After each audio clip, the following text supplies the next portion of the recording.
Bismillahirrahmanirrahim. Assalamualaikum warahmatullahi wabarakatuh. Perkenalkan, nama saya Amalia Restu Humaira dari Prodi Pendidikan Sosiologi kelas 1B NIM E1S021059. Baik, saya akan menjawab pertanyaan dari nomor 1. Sebutkan dan jelaskan kaidah-kaidah dasar fikih dan sebutkan 5 contoh implementasi kaidah dasar fikih dalam kehidupan sehari-hari di daerah kalian. Qawaid fikih atau kaidah fikih adalah kaidah atau dasar fikih yang bersifat umum yang mencakup hukum-hukum syar'ah secara menyeluruh dan berbagai bab bagian dalam masalah-masalah yang masuk di bawah cakupannya. Salah satu manfaat kaidah fikih adalah menjawab berbagai permasalahan yang rumit dalam waktu singkat sehingga dapat menemukan pemecahan berbagai permasalahan yang diinginkan. Dalam dunia ekonomi yang berkembangnya sangat cepat, pemahaman kaidah fikih sangat penting bagi seorang muslim guna menentukan hukum atas permasalahan yang ditemui di dalam berbisnis. Terdapat 5 kaidah fikih yang utama. Kaidah yang pertama, setiap sesuatu bergantung pada maksud niat pelakunya. Dalil kaidah ini antara lain adalah firman Allah Subhanahu wa taala yang artinya, "Tidak ada dosa atasmu terhadap apa yang kamu hilap padanya, tetapi yang ada dosanya apa yang disengaja oleh hatimu." Quran surat Al-Ahzab ayat 5. Hadis Rasulullah Shallallahu alaihi wasallam dari Umar bin Khattab radhiyallahu anhu yang artinya, sesungguhnya amal tergantung niatnya dan setiap orang hanya mendapatkan sesuai niatnya. Contohnya, apabila seseorang berkata, "Saya hibahkan barang ini untukmu selamanya, tapi saya minta uang 1 juta rupiah." Meskipun katanya adalah hibah, tapi dengan permintaan uang maka akad tersebut bukan hibah tetapi merupakan akad jual beli. Kaidah yang kedua, keyakinan tidak bisa dihilangkan karena adanya keraguan. Dasar kaidah ini hadis Rasulullah Shallallahu alaihi wasallam yang artinya, sesungguhnya setan akan mendatangi salah satu dari kalian yang sedang melaksanakan salat lalu berkata kepadanya, "Engkau telah hadas." Jika itu terjadi, maka janganlah berpindah membatalkan salatnya sampai dia orang yang salat mendengar suara atau mencium bau. Hadis riwayat Ibnu Majah dengan Ahmad.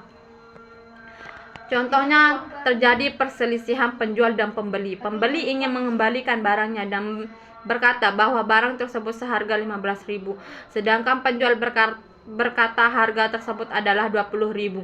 Maka yang dianggap yakin adalah harga penjual. Kaidah yang ketiga, kesukaran atau kesulitan itu dapat mendatangkan atau menarik kemudahan. Al-mashqa berarti al-ta'ab, yaitu kelelahan, kepayahan, kesulitan, dan kesukaran. Sedangkan al-taisir berarti kemudahan. Hukum-hukum yang dalam penerapannya menimbulkan kesulitan dan kesukaran bagi mukallaf, maka syariah meringankannya sehingga mukallaf mampu melaksanakannya tanpa kesulitan dan kesukaran. Kesulitan yang membawa kepada kemudahan antara lain adalah perjalanan safar, sakit, marid, terpaksa yang membahayakan kehidupan, lupa, tidak tahu, kekurangan pun bertindak hukum al-naqs. Dasar kaidah ini adalah Quran surat Al-Baqarah ayat 286 dan Al-Hajj ayat 78. Contoh, seseorang yang meminjam barang kepunyaan orang yang dikenalnya, kemudian barang tersebut telah rusak atau hilang sehingga tidak mungkin dikembalikan kepada pemiliknya, maka penggantinya adalah barang yang sama mereknya, ukurannya, atau diganti dengan harga barang tersebut dengan harga di pasar. Kaidah yang keempat, kemudaratan harus dihilangkan. Dasar kaidah ini dalam firman Allah dalam Quran surat Al-Baqarah ayat 231 dan hadis Rasulullah Shallallahu alaihi wasallam yang artinya, tidak boleh ada bahaya dan menimbulkan bahaya. Hadis riwayat Ahmad, Ibnu Majah, dan Tabrani. Contohnya, larangan menimbun barang-barang kebutuhan pokok masyarakat karena perbuatan tersebut mengakibatkan kemudaratan bagi rakyat. Kaidah yang kelima, adat kebiasaan dapat dijadikan rukun hukum. Dasar kaidah ini dalam firman Allah Subhanahu wa taala yang artinya, dan pergaulilah mereka secara patut. Hadis riwayat Rasulullah Shallallahu Alaihi Wasallam yang artinya, apa yang kaum muslim anggap baik, maka baik pula menurut Allah, dan apa yang kaum muslim anggap buruk, maka buruk pula menurut Allah Subhanahu Wa Taala. Hadis riwayat Ahmad. Contoh transaksi kurs mata uang sharp yang penyelesaian transaksi tersebut diadministrasikan sampai 2 hari kemudian setelah transaksi hal tersebut dibenarkan. Cukup sekian dan terima kasih. Baiklah, perkenalkan nama saya Bahit Wita Dewi dengan nomor NIM E1S021065 dari Prodi Pendidikan Sosiologi kelas 1B Pendidikan Sosiologi. Saya akan menjawab pertanyaan tentang maqasid. Maqasid secara bahasa, maqasid sendiri berasal dari kata maqasyad yang berarti tujuan atau target. Sedangkan Arumi berpendapat bahwa maqasid syariah adalah tujuan yang ingin dicapai oleh syarat agar kemaslahatan manusia bisa terwujud. Secara umum, maqasid syariah memiliki tujuan untuk kebaikan atau kemaslahatan umat manusia. Tujuan ini sejalan dengan tujuan dari hukum Allah, yaitu kebaikan. Berikut saya akan memaparkan beberapa bentuk maqasid syariah. Menurut Imam Asy-Syatibi, ada 5 bentuk maqasid syariah. Yang pertama, maqasid syariah untuk melindungi agama, yaitu bentuk maqasid syariah untuk melindungi agama merupakan hak memeluk dan meyakini seseorang boleh dan berhak memeluk agama dan diyakini secara bebas dan tanpa gangguan. Contoh dari maqasid ini yaitu penjagaannya adalah dengan melaksanakan sholat dan zakat. Yang kedua, maqasid syariah untuk melindungi jiwa. Bentuk maqasid syariah untuk melindungi jiwa merupakan landasan dan alasan yang menyatakan bahwa seseorang manusia tidak boleh disakiti, dilukai, atau dibunuh. Contoh dari maqasid syariah ini adalah penerapannya adalah dengan makan dan minum. Yang ketiga, maqasid syariah untuk melindungi pikiran. Bentuk maqasid syariah untuk melindungi pikiran atau akal. Berangkat dari hal ini, maka segala hal yang menyebabkan hilangnya akal menjadi tidak boleh, termasuk di dalamnya mengonsumsi narkoba atau minuman keras. Contoh dari maqasid ini yaitu penerapannya dalam bentuk penjagaan, dilakukan dengan makan dan mencari makanan. Yang keempat, maqasid syariah untuk melindungi harta. Maqasid syariah untuk melindungi harta menjamin bahwa setiap orang berhak memiliki kekayaan harta, benda dan merebutnya dari orang lain merupakan hal yang dilarang, baik dalam bentuk pencurian, korupsi, dan lain sebagainya. Contoh dari maqasid ini yaitu penerapan hal ini dilakukan dengan cara melaksanakan jual beli dan mencari rezeki. Yang kelima, maqasid syariah untuk melindungi keturunan. Maqasid syariah untuk melindungi keturunan membuat maka zina menjadi terlarang karena dapat memberikan dampak negatif baik secara biologis, psikologis, ekonomi, sosial, nasab, hukum, waris, dan lain sebagainya. Contoh dari maqasid ini yaitu penjagaannya dilakukan dalam bentuk pernikahan, sedangkan bentuk pencegahannya dilakukan dengan menegakkan hukum bagi orang yang berzina dan yang menuduh orang lain berzina tanpa adanya bukti. Demikian penjelasan materi dari saya. Selanjutnya materi akan dijelaskan oleh teman saya. Assalamualaikum warahmatullahi wabarakatuh. Baiklah, saya akan menjawab pertanyaan nomor 3.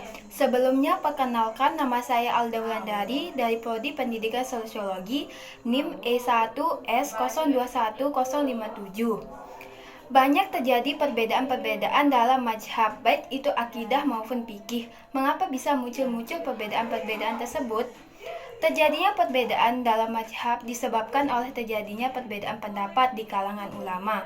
Perbedaan pendapat inilah yang kemudian melahirkan mazhab-mazhab Islam yang masih menjadi pegangan orang sampai sekarang. Karena syariat Islam tidak saling bertentangan satu sama yang lain. Sebutkan contoh-contoh kelompok tersebut. Kelompok tersebut ada 4, yaitu mazhab Hanafi, Maliki, Syafi'i, dan Hambali. Kelompok mana yang menurut kalian benar? Menurut saya, Mazhab yang paling benar adalah mazhab Syafi'i. Serta bagaimana cara kita menyikapi perbedaan tersebut. Cara kita menyikapi perbedaan pendapat dengan sebuah diskusi kelompok dan saling menghargai dan saling toleransi. Sekian yang dapat saya sampaikan. Selanjutnya akan disampaikan oleh teman saya. Baik, bismillahirrahmanirrahim. Saya Nopa Hardiati akan melanjutkan pertanyaan yang keempat terkait tentang Indonesia sebagai negara dengan mayoritas beragama Islam tidak menerapkan hukum Islam dalam pemerintahannya. Bagaimana pendapat kita terkait tentang pernyataan tersebut? Indonesia adalah satu negara yang secara konstitusional tidak menyatakan diri sebagai negara Islam, tetapi mayoritas pendudukannya menganut agama Islam. Sebagian hukum Islam telah berlaku di Nusantara sejak zaman kerajaan-kerajaan Islam. Adanya peradilan agama dalam Papakeum atau disebut juga Kitab Cirebon merupakan salah satu bukti. Islam sebagai agama mayoritas bangsa Indonesia mempengaruhi pandangan hidup bangsa ini sepanjang sejarahnya, termasuk dalam bidang hukum. Artinya, bagi orang Islam Indonesia, hukum Islamah yang berlaku baginya, sekalipun terdapat keragaman dalam praktiknya. Hukum yang berlaku dalam masyarakat Indonesia bukan hukum Islam, tetapi hukum adat yang diwarisi secara turun-temurun.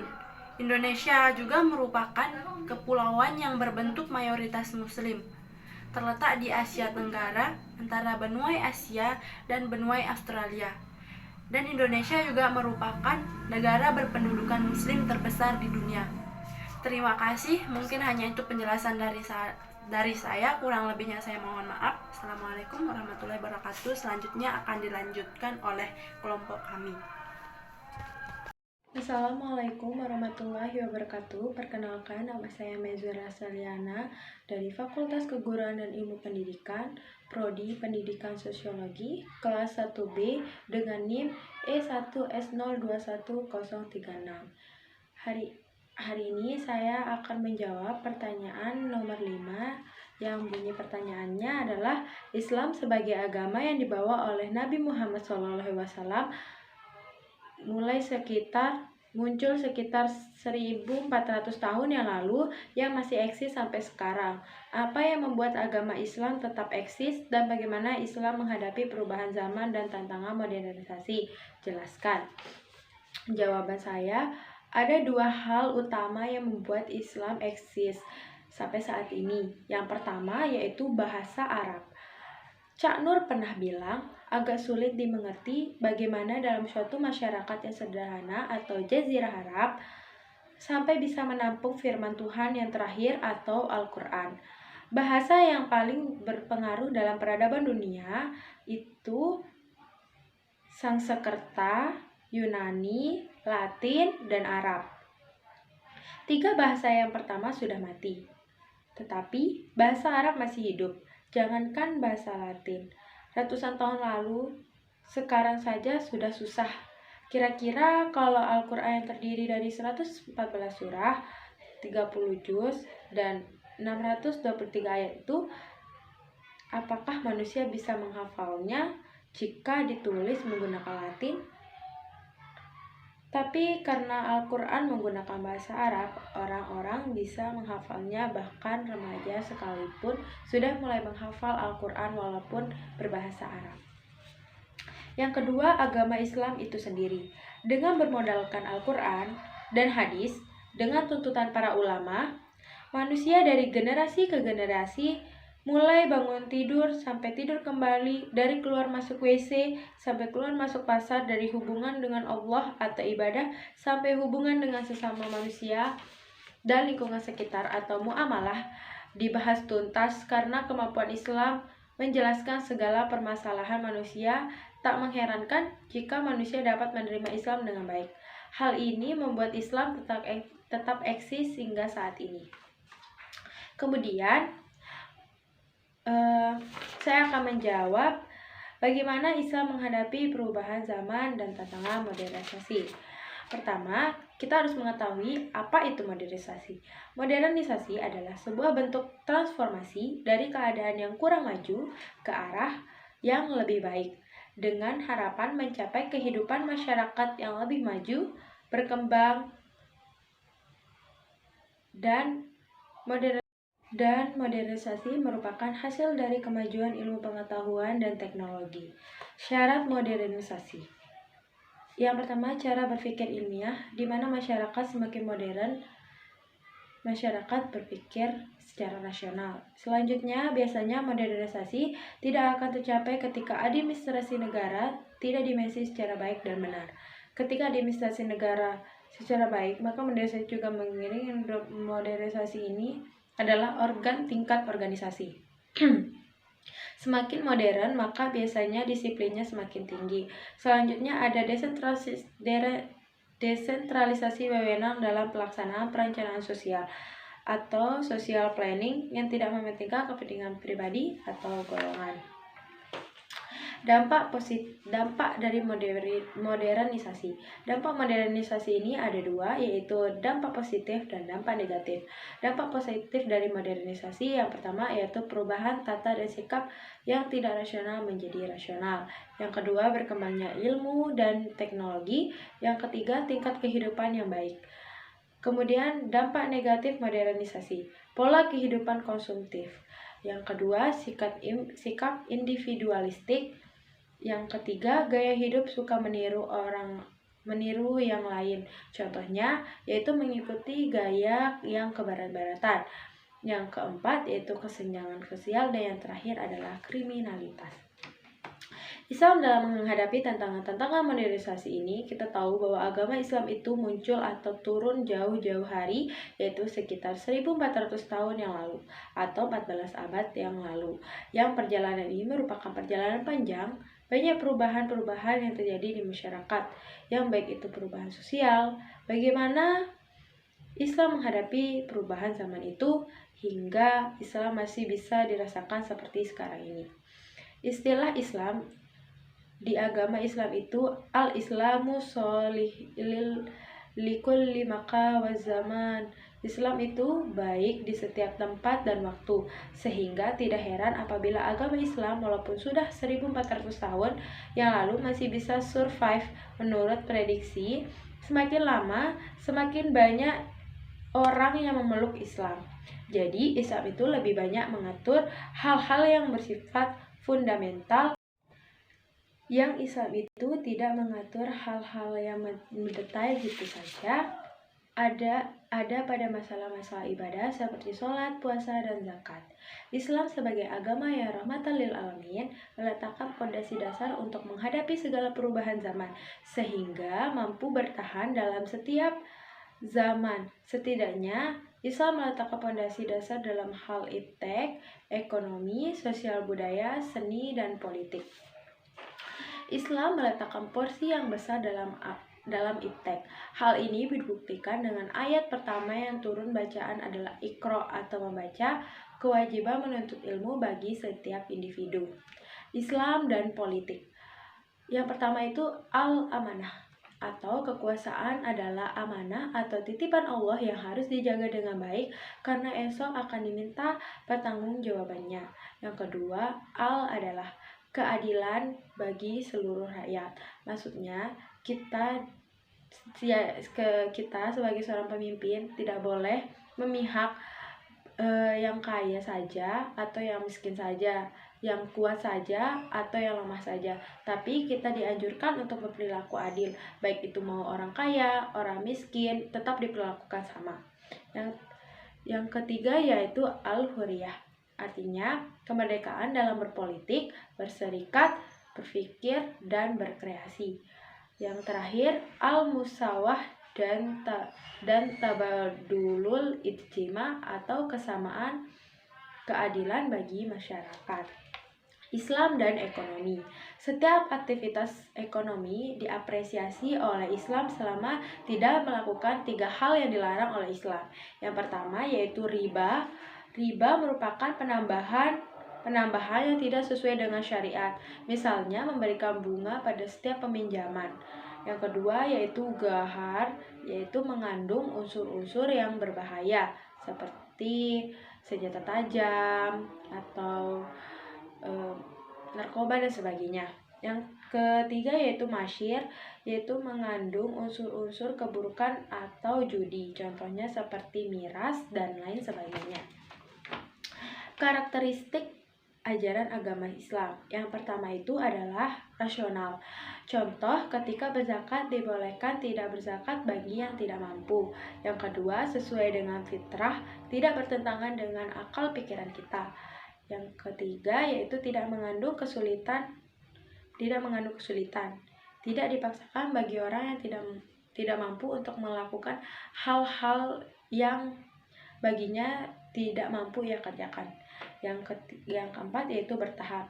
Tidak serta-merta orang langsung tahu inti dari agama Islam.